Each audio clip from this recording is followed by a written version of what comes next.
얘들 안녕. 할아버지야. 오늘도 우리 날기새 스쿨 나온 너희들 환영한다.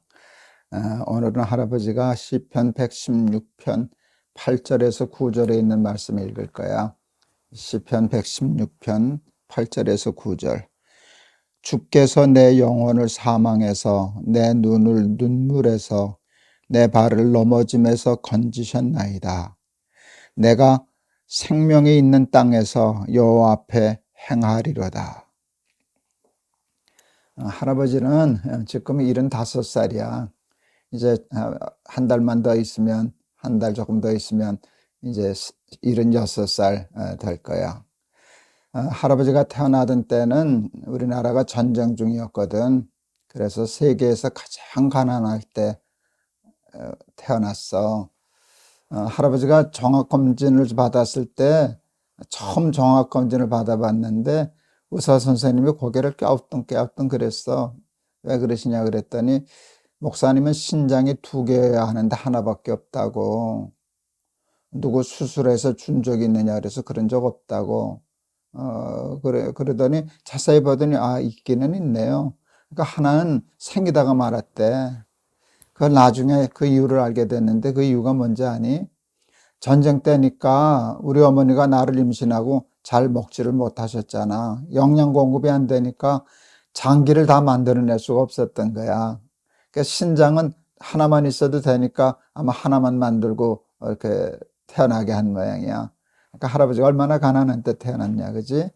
또 태어났는데 어머니가 잘 먹을 것이 없으니까 젖이 안 나오잖아. 그렇게 하면 너희들은 그냥 분유 사 먹으면 되죠. 그렇지만 할아버지 때는 그런 때가 아니었어. 분유는 재벌집 아들이나 먹을 수 있었겠지 아마, 그지? 쌀가루를 이렇게 갈아가지고 그걸 이렇게 미움처럼 써서 나를 먹이셨대. 그것도 쌀이 넉넉지 않아서 그것도 위태위태하고 그런 데서 살아났지. 그러니까 세계에서 가장 가난할 때 할아버지는 태어났었어. 할아버지가 고등학교 졸업하고 69년도에 대학을 못 가고 상가 점원이 됐었어. 세운상가라고 하는 데서 점원 노릇했는데 그때 할아버지 한 달 월급이 얼마였는지 아니? 10,000원이었어. 10,000원. 한 달에 월급이 10,000원. 지금 뭐 할아버지 캄보디아나 이런데 쓰레기 마을에 아이들 불쌍하다고 그래서 가서 돕는데 지금 거기 할아버지가 우리 어느 미용실에서 잘 도와줘가지고 미용학교 만들고 거기 졸업한 아이들이 한 달에 300~400불 벌거든. 한 5~60만 원.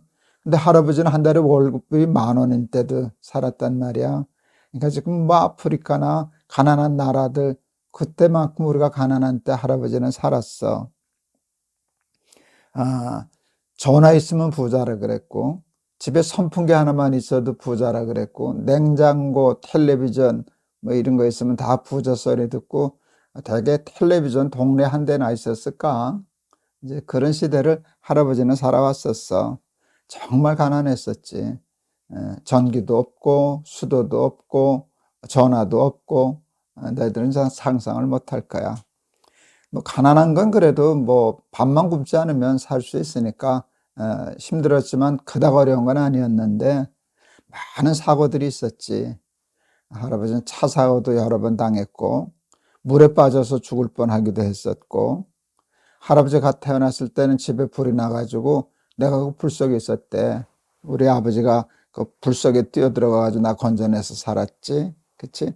이렇게 아슬아슬했던 일들이 생각해보면 뭐 수십, 수백 건이 아니었을까? 이렇게 돌이켜보면 그런 수많은 아슬아슬한 사고들, 물의 위험, 불의 위험, 자동차의 위험, 뭐 그런 위험 속에서 75년 동안을 죽지 않고 살았다는 게 기적같이 느껴질 때도 있어. 어떻게 이렇게 죽지 않고 75살까지 살아남을 수 있었을까를 생각하면 참 신기하게 생각이 되지. 그런 많은 사고들도 어려웠지만 병들고 아픈 것도 문제였지만 살다 보면 힘든 일들이 많잖아. 사람과의 관계 속에서 상처받고 죽을 것만 같은 고통을 당할 때가 참 많거든. 앞이 깜깜한 일들, 절망스러운 일들 한두 번 겪었겠니? 그치? 수많은 일들을 겪으면서 살아왔었어. 할아버지가 그 영락교회라는 교회에서 고등부 목사할 때였어. 주일마다 설교했어야 되거든. 그런데 토요일 날 할아버지가 너무너무 힘든 일을 당해 가지고 설교 준비가 안 되는 거야. 주일날 이제 아침에 가서 설교해야 되는데 주일날 새벽 3시, 4시까지 설교 준비가 안 돼. 너무 마음이 힘들어서. 그래서 너무 힘들어서 침대에 잠깐 누웠어. 잠도 잘 수 없지. 잠도 안 되고. 조금 쉬려고 한 20-30분 좀 쉬었다가 다시 정신 차려서 하려고 누웠는데 그때 할아버지가 참 좋아하는 찬송가가 생각나더라. 나의 갈 길 다 가도록 예수 인도하시니. 할아버지가 참 좋아하는 찬송이거든. 그 찬송가가 생각이 나서 속으로 부르기 시작했어. 근데 그 가사 중에 이런 가사가 있어. 어려운 일 당한 때도 족한 은혜 주시네. 나의 앞에 반석에서 샘물 나게 하시네. 그런데 그게 그냥 마음으로 동의가 되는 거야. 어려운 일 당한 때도 참 은혜를 많이 주셔서 내가 살아남았었지. 정말 반석에서 샘물 나는 것과 같은 기적이 있어서 내가 살았지. 그러는데 그게 은혜가 되는 거야. 그 찬송을 그냥 우리 아내가 옆에서 자니까 소리내서 부르지도 못하고 생각으로만 부르는데 그냥 눈물이 철철철철 나더라.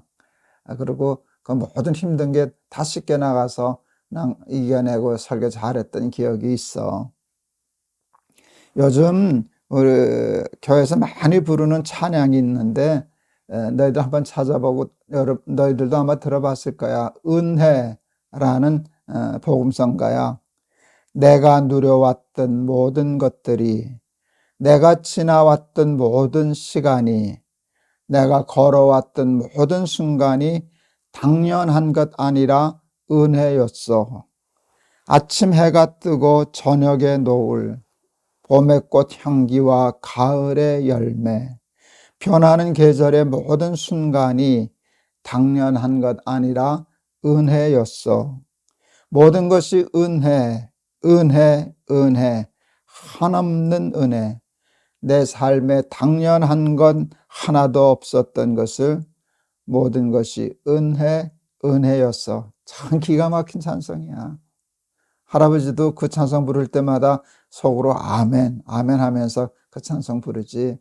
많은 사람들은 그냥 내가 잘나서, 그냥 재수가 좋아서, 그냥 세월이 약이기 때문에 그 모든 것을 이겨내고 살았다고 생각하지만 그렇지 않아. 하나님의 보이지 않는 손이 우리를 고통 가운데서, 모든 사고 가운데서, 절망 가운데서 지켜주시고 이끌어 주셨기 때문이고, 그것을 아는 사람들이 많지 않은데 오늘 시편의 기자는 그것을 알고 기억하고 하나님께 감사하는 시를 쓴 거야. 그리고 은혜라고 하는 찬양을 작사한 우리 작사가도 그런 마음으로 고백한 거지. 너희들도 이렇게 하나님의 은혜를 잊지 않고 당연한 건 하나도 없고 모든 것이 다 하나님의 은혜였습니다.